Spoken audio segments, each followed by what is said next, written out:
forte augmentation du prix du porc en 2016 et 2017 a permis un redressement des résultats économiques des exploitations porcines. C'est très net sur les clôtures comptables de 2017 et de début 2018. Alors malheureusement, à partir du deuxième semestre 2017, le prix du porc a commencé à chuter. Et depuis début 2018, il stagne à un niveau relativement bas. Même au cours de l'été, avec un temps plutôt très ensoleillé favorable aux grillades, on n'a pas assisté à un redressement du prix du porc. Alors en ce début d'automne, la rentrée est marquée par beaucoup d'incertitudes.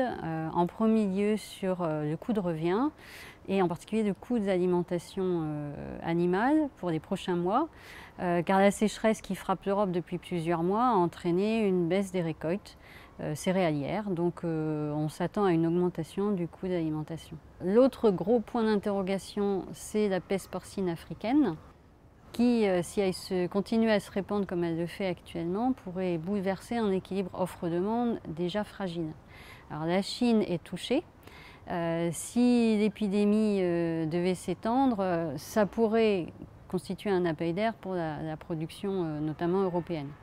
À l'inverse, on sent que la peste porcine africaine semble se rapprocher, évoluer vers l'ouest. Si elle devait toucher les élevages allemands, on aurait alors potentiellement une catastrophe pour la filière porcine, puisque l'Allemagne est fortement exportatrice, elle ne pourrait plus exporter. Du coup, les volumes se retrouveraient sur le marché communautaire et ferait chuter les prix. Donc en résumé, beaucoup d'incertitudes et de difficultés à faire des prévisions pour ce début d'automne, alors que malgré 18 mois d'embellie, tous les producteurs n'ont pas réussi à refaire leur trésorerie.